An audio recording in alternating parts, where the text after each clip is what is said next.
Well, the Eagles made a couple moves. A couple moves. Finally, the Eagles have signed their first external free agent, and we have a lot to discuss here. And we're going to be discussing some of these players that are left on the market right now. We're getting by the first, second wave, and now there's going to be a lot of cost-effective moves that are going to be available to the Eagles to sign. And we're going to talk about all that. So let's get straight into it.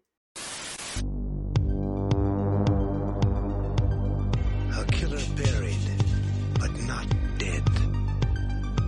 Darren, we better turn around. Because I've seen enough horror movies to know any weirdo wearing a mask is never friendly. Yo, what's going on, guys? I hope you're having a fantastic day today. This video is sponsored by BetUS. Check them out if you guys have not. After the stream yesterday, I went to bed because I just needed the rest for the day. Woke up and saw that the Eagles made a couple moves, which was great. The Eagles signed their first external free agent, in A.J. Dillon. Okay, we talked about A.J. Dillon a few years ago and trying to get him. I'm hoping that the Eagles don't give him the Rashad Penny treatment, and I think this is a signing where it's a low risk, high reward move. Okay, this is a bruiser back, man. Bruiser backs are my favorite because I honestly miss when we had LeGarrette Blount in 2017. Guys can pack a punch and give you those really hard-earned yards on, maybe first down or, that would be a nice compliment to Saquon Barkley. Okay, the issue with A.J. Dillon right now is that he did not play last year. He had a neck stinger that kept him out.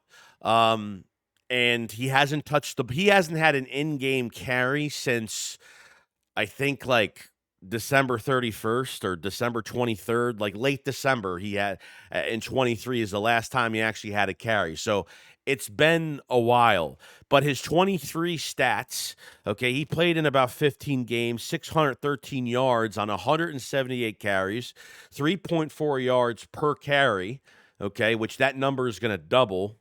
And he had 22 receptions for 223 yards, receiving with 2 touchdowns, which is really good. So he's very balanced in that regard. He's a bruiser back with a little bit of shiftiness to him, and we talked about getting him a few years ago. We never did, but I don't want to have him on the active roster and waste a roster spot and give him, like I said, the Rashad Penny treatment where they just let him sit there and not really get an opportunity. But I think this is a low risk, high reward move. I think we just have to see what he does in camp. I don't think this signing is the most promising one coming off a neck injury like that. We just need to see how he is. And if he makes it out of camp and he looks really good, then that's awesome. Then you have a really nice, diverse group of backs with Saquon and the toughness of, A.J. Dillon and then, Will Shipley. I don't want them to excuse Will Shipley. Could it be possible? Could they keep 3 running backs on the active roster? Maybe. But I do like this signing. You know what I mean? I think this gives us a nice insurance policy in the backfield for A.J. Dillon that if he works out, then great. And when he's on, he is on. Okay, he's 26 years old. He's cheap. And I think this is a good move. And I hope it does work out. The Eagles obviously see something in this. So I didn't think they were going to go out and get a running back, to be honest with you. Didn't think that would be the first thing that they would do. But they're limited to what they're doing right now because they're creating space. They're really guaranteeing a lot going to this draft. So the A.J. Dillon signing is, we're going to find out more about this injury and to see how he looks in camp. And, it's been a while. So if he works out, then great. It can look like a really good signing, but, training camp should be, we'll have a lot to look forward to at that time with him. Not only did they make one signing, but they made another signing and re-signing Ben Van Simeren to a 1-year deal. Okay. Now, if they're re-signing him right now, then he must be on point to return a little sooner. Okay. Now, he got hurt earlier in the season. It was the week of practice going into the Ravens game, hurt his knee. I don't know how bad the knee injury was, but he was obviously missing the rest of the season. And I would say he's a big loss, but I got to say this too.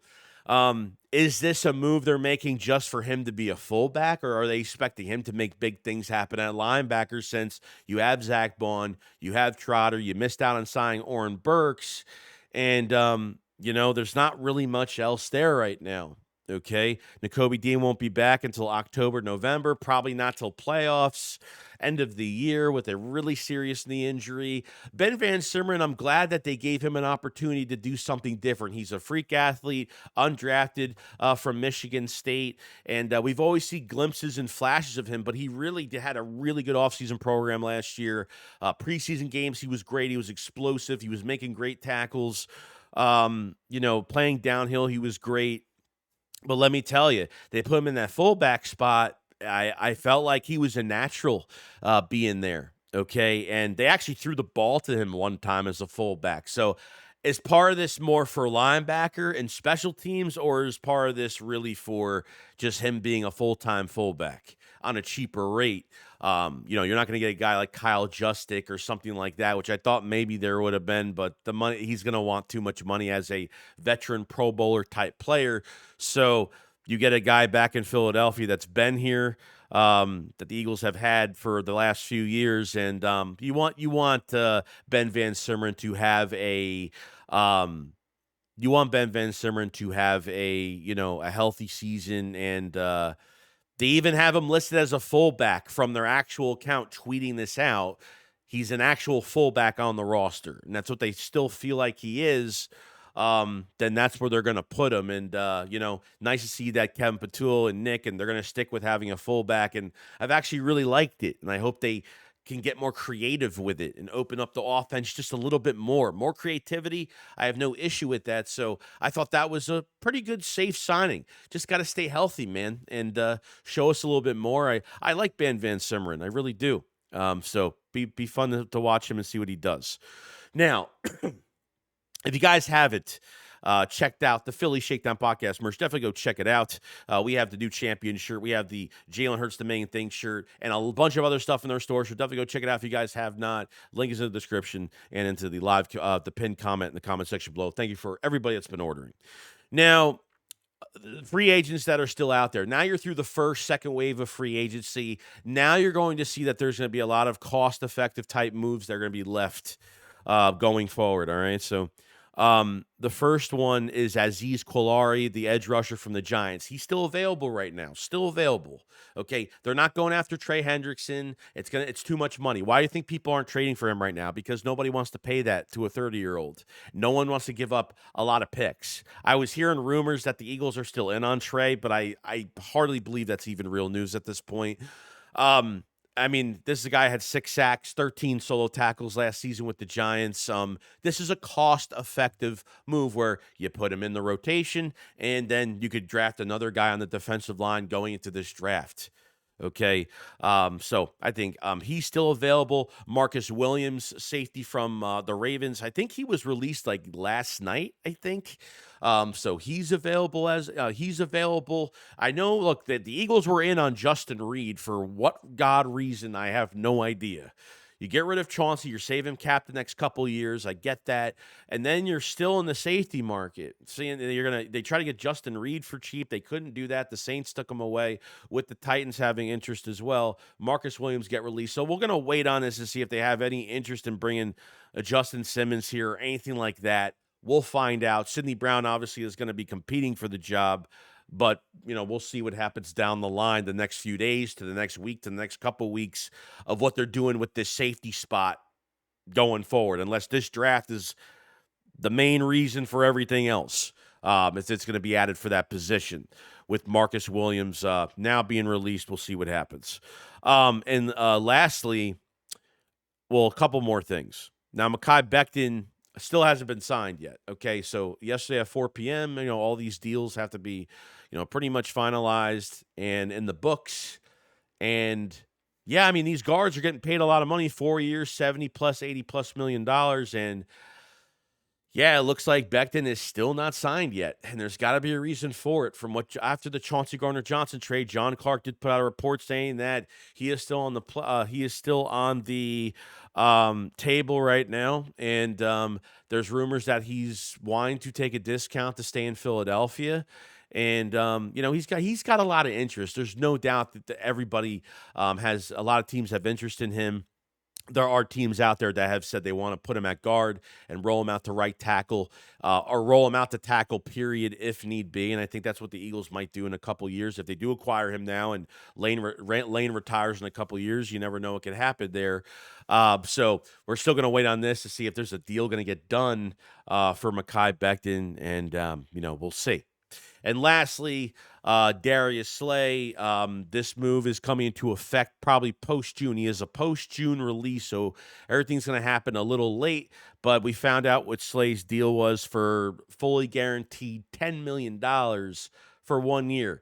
When you're an old player and you're playing well, you're going to get those short-term, big chunk, fully guaranteed deals. I guess the Eagles were just not willing to pay that much for Slay on the outside. So, and honestly, I don't even care. I just want to give you this news on Slay, and it is what it is.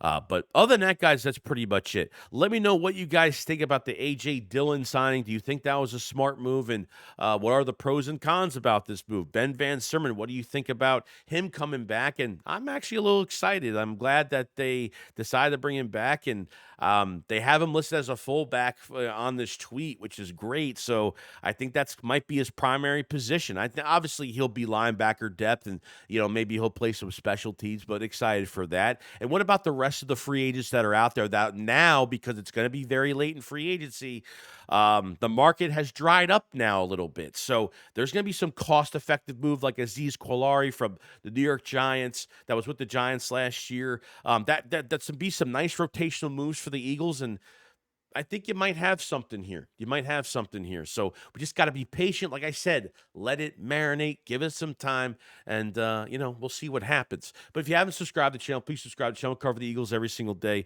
and definitely like the video because it helps out tremendously. You guys have a fantastic day, and I will see you guys on the next one. Shakes, what up? Follow slide. Peace out, guys. Peace.